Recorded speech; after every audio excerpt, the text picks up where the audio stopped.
Continuamos en el curso de Geopolítica y Relaciones Internacionales. Estamos en el módulo 3. Vamos a abordar el tema 4, género, feminismo y desarrollo. Hagamos una introducción. El proceso de desarrollo no es neutro al género. La idea de desarrollo se vincula a la revolución industrial de los siglos XVII y XVIII y a la creación del Estado moderno. Desde entonces se instaura y legitima una estructura social basada en la separación de las funciones humanas en dos esferas. La esfera productiva, es decir, todo lo que tiene que ver con el trabajo remunerado y la participación pública, ocupada específicamente por los varones, y la esfera reproductiva, destinada al cuidado y todas las demás tareas relacionadas directamente con el mantenimiento de la vida, ocupada de manera exclusiva por las mujeres. Es decir, se establece la división sexual del trabajo mediante la cual las mujeres quedamos relegadas al ámbito del cuidado que, aunque fundamental para la supervivencia y el bienestar humano, y dada esta característica dicotómica y jerárquica, conforma la posición social más alejada del poder público, productivo y social. La distribución de estos roles sociales ha legitimado también desde el propio marco del desarrollo la exclusión de las mujeres en la vida pública, limitando los medios y oportunidades en términos de derechos sociales, políticos y civiles. En este capítulo sobre género, feminismo y desarrollo empezamos desagregando aquellos conceptos básicos para comprender la teoría feminista. Una vez hecha esta primera aclaración, desarrollamos un análisis descriptivo de los principales factores sociales que establecen la desigualdad de género a nivel global.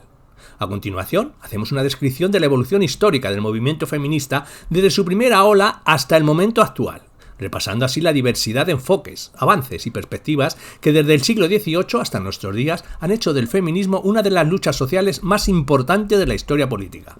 Posteriormente nos centraremos en el ámbito del desarrollo internacional y mostraremos los principales tratados y estrategias internacionales que operan en el marco de los derechos humanos de las mujeres a nivel mundial.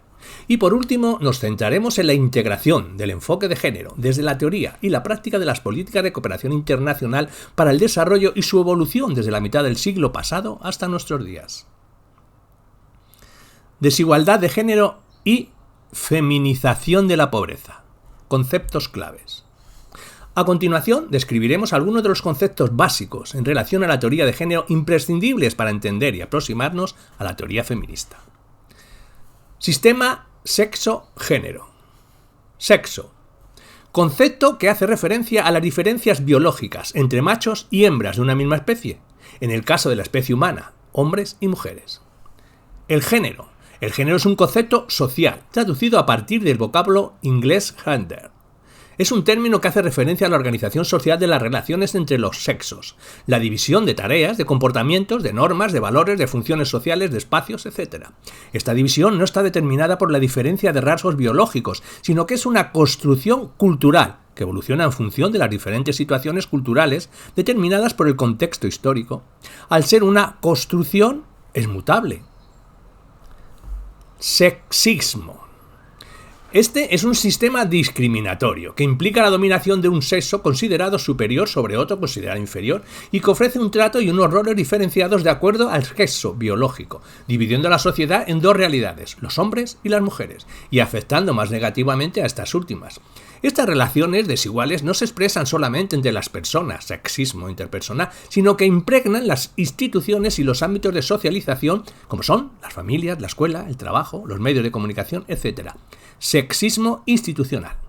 Las situaciones sexistas están internalizadas y arraigadas en las conciencias de las personas y con frecuencia se viven como situaciones naturales, el sexismo internalizado. ¿Qué es el androcentrismo? Esta es una consideración del ser humano varón, como el centro del universo y medida de todas las cosas, como el único capaz de dictar leyes, el imponer justicia y el gobernar el mundo. Esta mitad masculina de la humanidad es la que posee la fuerza, los medios de comunicación, el poder legislativo, los sistemas de producción, la técnica y la ciencia, e invisibiliza el punto de vista femenino, infravalorando y negando las aportaciones de las mujeres a la sociedad y a la cultura, y se refleja en la división sexual del trabajo, la feminización de la pobreza, la invisibilización de las mujeres en la sociedad, la existencia de estereotipos sexistas y la ausencia de derechos. ¿Qué es el patriarcado? Son una manifestación de un sistema de pensamiento que sitúa el papel cultural, económico y social del sexo masculino por encima del feminismo. Se sustenta en el androcentrismo y el sexismo y constituye el sistema de organización social donde se llevan a cabo las desigualdades y las relaciones sociales, familiares, económicas y políticas injustas entre mujeres y hombres. ¿Qué es el estereotipos de género? Los estereotipos de género hacen referencia a una serie de ideas, prejuicios y creencias simplificadas pero fuertemente arraigadas en la sociedad que conforman las características, actitudes y aptitudes de los modelos masculinos y femeninos de ser y estar en el mundo.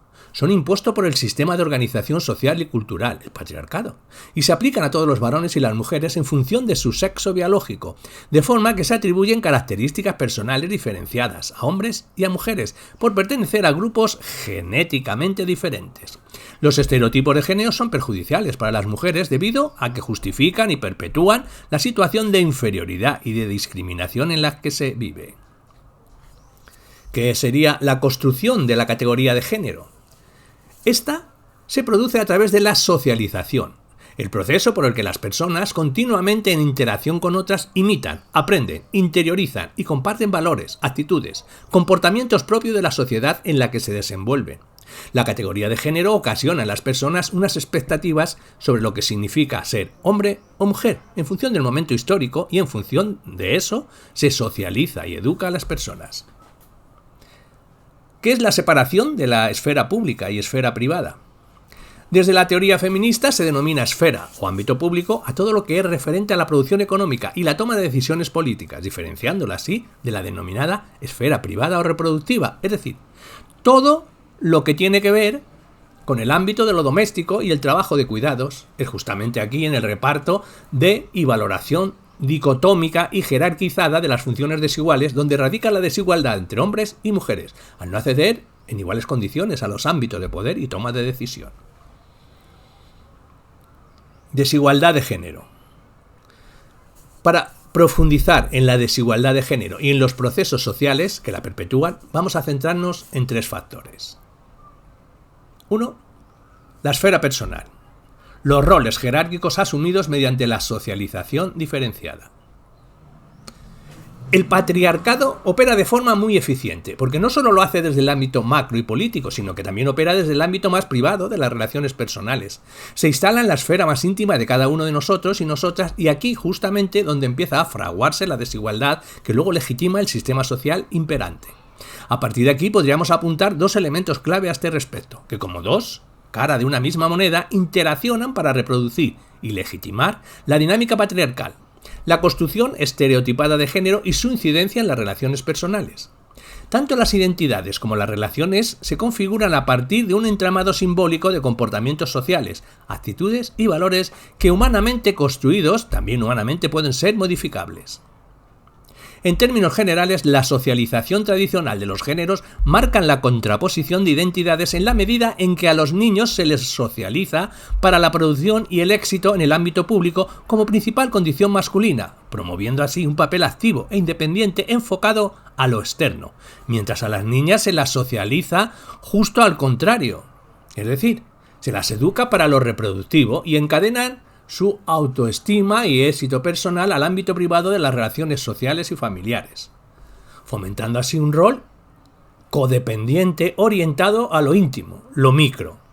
En este sentido, Marcela Largat-Dolmil refiere la socialización de los varones como un ser para sí, mientras que la de las mujeres se enfoca como un ser para otros.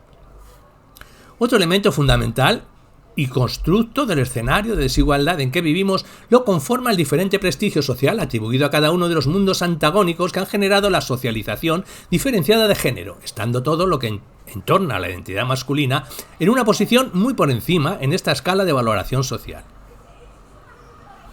Esfera política, la estructura de los estados democráticos y la ciudadanía subordinada de las mujeres. María Elena Simón hace referencia al concepto la democracia patriarcal consentida para definir nuestro escenario social. Simón, 2009.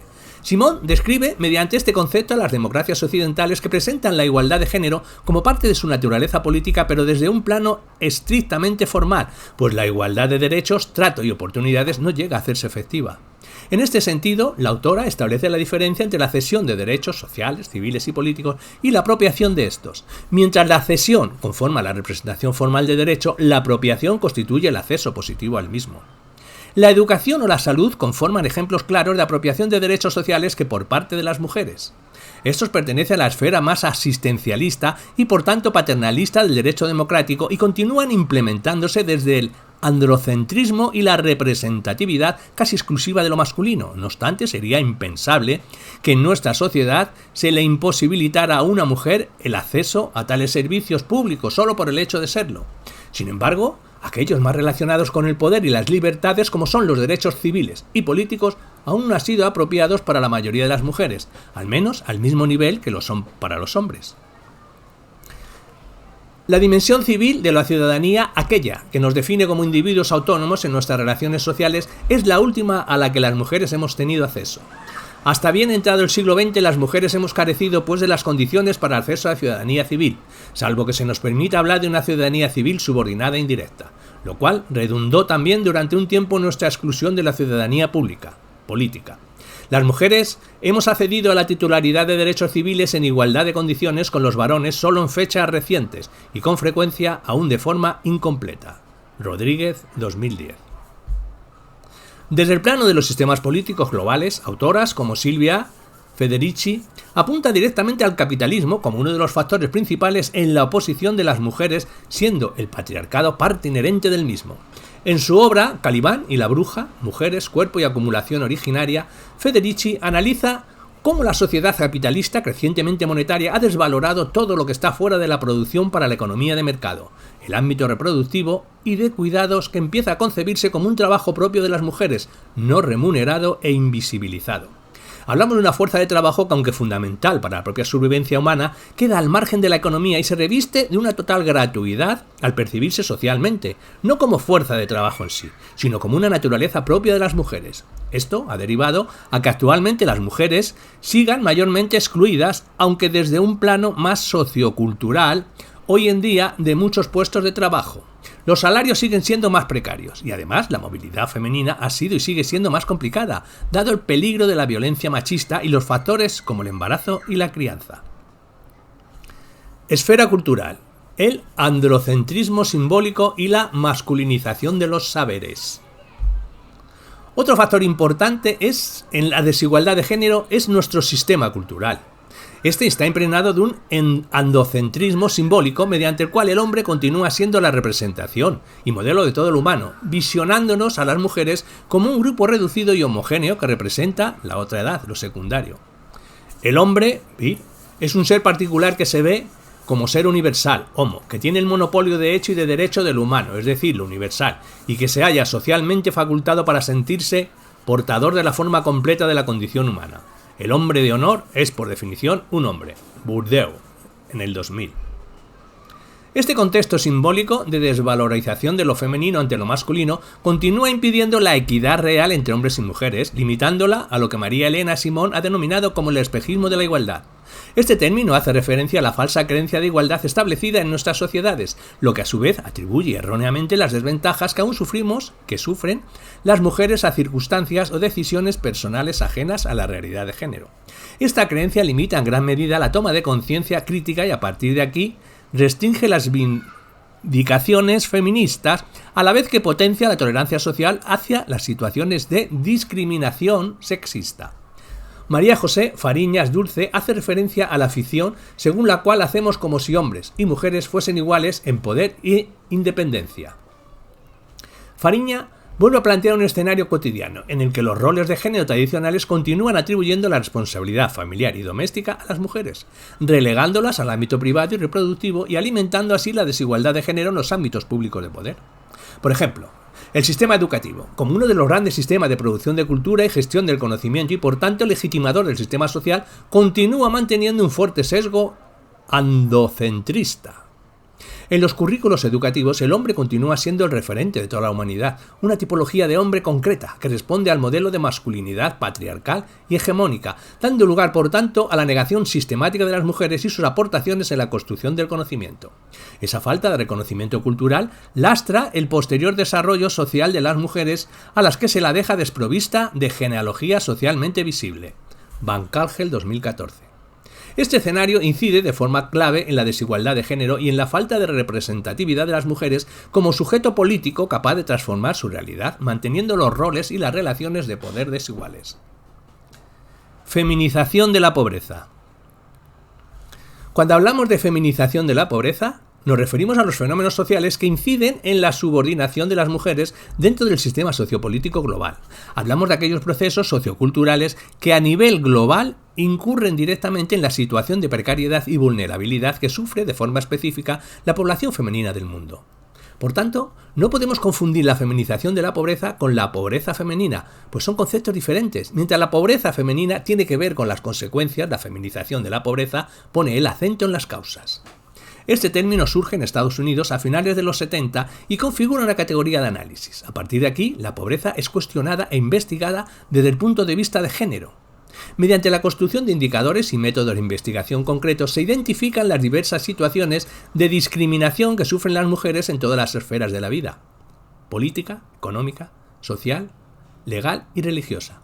La feminización de la pobreza es, por tanto, la confluencia entre el estado de pobreza y la desigualdad entre hombres y mujeres. Reconocer este concepto significa desvelar el sistema económico mundial como un sistema que basa su funcionamiento en las relaciones de poder patriarcales y, por tanto, sitúa a las mujeres en una posición histórica de desventaja en cuanto al control y acceso de los recursos, la toma de decisiones y la división sexual del trabajo. Fotografía de la posición de las mujeres en la realidad global. El último informe de Naciones Unidas revela que hay 4,4 millones de mujeres que viven en situaciones de pobreza en comparación con los hombres. En cuanto al acceso a la educación, hay 15 millones de niñas que no pueden ir a la escuela frente a 10 millones de niños. Las mujeres siguen teniendo hasta 11 puntos porcentuales más que los hombres en probabilidad de no tener alimentos. A nivel mundial, la brecha salarial entre hombres y mujeres sigue siendo del 23% y el acceso al trabajo remunerado en las mujeres al 63% frente al 94% de los hombres. En todo el mundo, solo el 28,8% de las personas que ocupan el ámbito de la investigación científica son mujeres. En cuanto al liderazgo y la participación política, según los últimos datos de la ONU, mujeres, solo el 24,3% de cargos parlamentarios están ocupados por mujeres. En todo el mundo hay solo 11 jefas de Estado y 12 jefas de gobierno. Ruanda es el país con mayor número de mujeres en el gobierno, 61,3%, seguido de Cuba, 53,2%, y hasta febrero de 2019, Bolivia, 53,1%.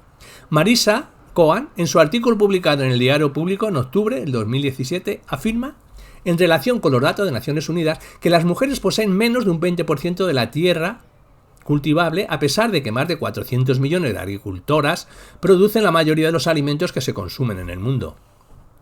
Según Oxfam International, la desigualdad de género es una de las formas de desigualdad más antiguas y enraizadas del mundo. Priva a las mujeres de tener voz propia, desvaloriza su trabajo y las pone en situación de desventaja frente a los hombres tanto en el ámbito del hogar como a escala nacional y mundial. Para Amnistía Internacional son múltiples los factores que producen esta situación que van desde el menor acceso a los alimentos y a la educación hasta la mayor discriminación y exclusión social, el peor acceso al mercado y la falta de representación política. Para la ONU, mujeres son gran parte de desigualdad y se explica debido a la carga de trabajo doméstico no remunerado que enfrentan las mujeres en sus años reproductivos. Naciones Unidas declara que la violencia machista sigue siendo la violación de derechos humanos más sistemática en nuestro mundo actual, lo que sin duda también agrava en gran medida la situación de pobreza y vulnerabilidad que sufren las mujeres a nivel mundial. Evolución histórica del movimiento y la teoría feminista. Primera ola del feminismo. La primera ola del feminismo surge en el siglo XVIII, en el contexto de la Revolución Francesa y la Ilustración. En 1789 se publica la Declaración de los Derechos del Hombre y el Ciudadano. No es causal la masculinización del título, pues las mujeres, aun habiendo tenido una participación activa en el proceso revolucionario, fueron excluidas del proyecto ilustrado. Esta declaración fue publicada haciendo caso omiso a los cuadernos de quejas que las mujeres previamente presentaron, donde, además de denunciar esta exclusión, reivindicaron otros aspectos como la abolición de la prostitución y de los abusos que las mujeres sufrían dentro del matrimonio. En este escenario histórico, Olympe de Gouges publica la Declaración de los Derechos de la Mujer y la Ciudadana, haciendo especial mención al derecho al voto a la de las mujeres. Pero será Marie Wollstonecraft quien se considere la fundadora del pensamiento feminista a partir de su obra Vindicación de los Derechos de la Mujer. En esta reivindica el acceso de las mujeres a los mismos derechos y bienes que los hombres y resalta 4 aspectos fundamentalmente: la igualdad entre los sexos, la independencia económica de las mujeres, la participación política y la representación parlamentaria. Nuria Varela, 2013, argumenta que esta obra es sobre todo una reivindicación moral de la individualidad de las mujeres y de la capacidad de elección de su propio destino.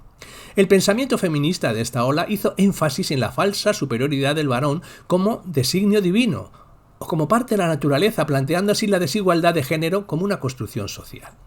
Esta etapa histórica fue vital para la situación de las mujeres en los siglos posteriores, pues marcó la estructura del Estado moderno, donde autores tan importantes como Rousseau establecieron la normatividad social que ha conformado nuestro quehacer democrático, mediante su obra Emilio o de la educación, elaborada con una explícita intención pedagógica, establece un estado ideal de feminidad, sujeta a la domesticidad y el cuidado, lo que denominamos ámbito reproductivo o esfera privada.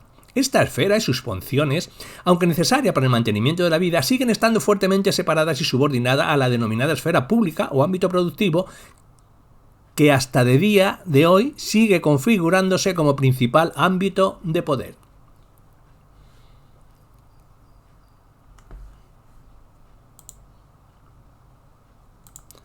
Segunda ola del feminismo. Esta segunda ola del feminismo se ubica temporalmente en la segunda mitad del siglo XIX y la primera del XX. Está marcada por 2 movimientos, a la vez confluyentes y tensionados entre sí. Hablamos del feminismo sufragista y del feminismo socialista. Empezando por el movimiento sufragista, a continuación describiremos y sistematizamos aquellos acontecimientos más importantes que a nivel internacional lo hicieron posible. El feminismo sufragista. En Estados Unidos se publica la Declaración de Seneca Falls o la Declaración de Sentimientos. Este documento trata 2 reivindicaciones principales: el acceso a la ciudadanía civil para las mujeres y la modificación de la costumbre y la moral. Este acontecimiento inicia lo que hoy conocemos como el movimiento sufragista y su declaración se reconoce como uno de los primeros programas políticos feministas. Las mujeres se convierten en sujetos de acción política. En 1903 se constituye en Inglaterra la Unión Social y Política de las Mujeres, un grupo sufragista muy importante compuesto por mujeres socialistas del Partido Laborista Independiente.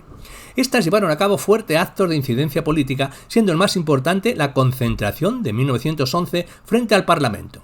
Este proceso de incidencia política que llevan a cabo con tanta fuerza las feministas inglesas hace que en 1918 Inglaterra apruebe por primera vez el derecho al voto para mujeres mayores de 30 años, llegando al sufragio universal, en igual condiciones que los varones, 10 años más tarde, en 1928, como apunta Amelia Valcárcel, que dice: al movimiento sufragista le debe la política democrática al menos 2 grandes aportaciones. Una es la palabra solidaridad, que sustituyó a fraternidad, cuyo significado se limitaba a hermano varón. Otra, los métodos de lucha cívica actuales. El sufragismo se vio obligado a intervenir en política desde la fuera, llamando la atención sobre su causa y convocación de no violencia. Para concluir, se puede decir que el sufragista fue un movimiento que desde un enfoque internacional reivindicó 2 cuestiones principales: el derecho al voto y a la educación superior. La internacionalidad del movimiento fue vital para sumar a la causa feminista distintas voces, no todos en representación de mujeres blancas de clase alta. Sojourner Truth, esclava liberada del estado de Nueva York, puso voz por primera vez al feminismo negro en este mismo contexto histórico, reivindicando el problema que las mujeres negras sufrían en cuanto a la doble exclusión de raza y de género. Por último, es importante destacar que aunque el movimiento sufragista estuvo enfocado principalmente al derecho al voto, a través de este pretendió conseguir otros derechos civiles para las mujeres, como compartir la patria potestad de los hijos o administrar los bienes propios, ambos propiedad exclusiva del hombre en la época. Y en cuanto al feminismo socialista. En este mismo contexto histórico, Flora de Tristán publica su obra Unión Obrera, 1843, una obra que trata sobre el movimiento obrero y feminista, haciendo una crítica a la situación de desprecio social sufrido por las mujeres. Esta autora asienta el feminismo socialista en Francia. Unos años más tarde, y dando el auge del socialismo y el marxismo en este siglo, Engels publica en 1884 El origen de la familia, la propiedad privada y el Estado, una obra que versó sobre el materialismo histórico y las relaciones de poder. Esta obra es de vital importancia para la teoría feminista porque presenta la situación subordinada de las mujeres como causa directa de las condicionantes sociales y no de una supuesta condición física o natural femenina. Y es que aquí cuando empieza a aparecer el concepto de patriarcado como el sistema de poder y de dominio de los hombres sobre las mujeres. No obstante, muchas autoras hacen mención al marxismo y el feminismo como un matrimonio mal avenido. Aunque ambos movimientos políticos visionan las relaciones humanas en clave de poder y opresión, la principal tesis marxista en cuanto al feminismo radica en considerar el problema de las mujeres como un problema exclusivamente de independencia económica y de exclusión en la esfera de producción social. Una vez las mujeres consiguieran la independencia económica, conseguirían su emancipación. Fueron mujeres socialistas y marxistas como Clara Zetkin, fundadora de lo que hoy conocemos como la Internacional Socialista de Mujeres, o Alejandra Kollontai, quien reivindicó la transformación de la esfera privada, amor libre, legalización del aborto, socialización del trabajo doméstico y cambios en la vida íntima y sexual de las mujeres, quienes lucharon desde la revolución proletaria por la igualdad y los derechos de las mujeres. Reivindicaciones que cabe decir que siempre tuvieron un papel predominante de lucha aplazada, considerándose incluso de demandas que al ubicarse en la esfera privada distraían a los principales objetivos de la lucha obrera.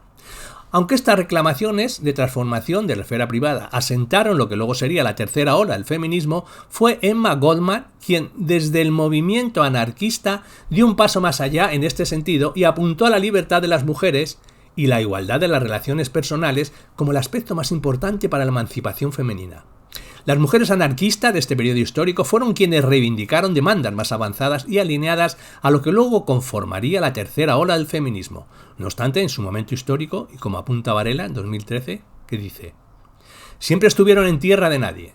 Por un lado, como estaban en contra de la autoridad y del Estado, quitaban importancia a la reivindicación de las sufragistas sobre el derecho al voto, y por otro, para ellas, la propuesta comunista que el Estado regula la procreación, la educación y el cuidado de los niños era una idea cuanto menos peligrosa. Para las mujeres anarquistas, la verdadera liberación partía de la transformación de los prejuicios, las tradiciones y las costumbres opresivas.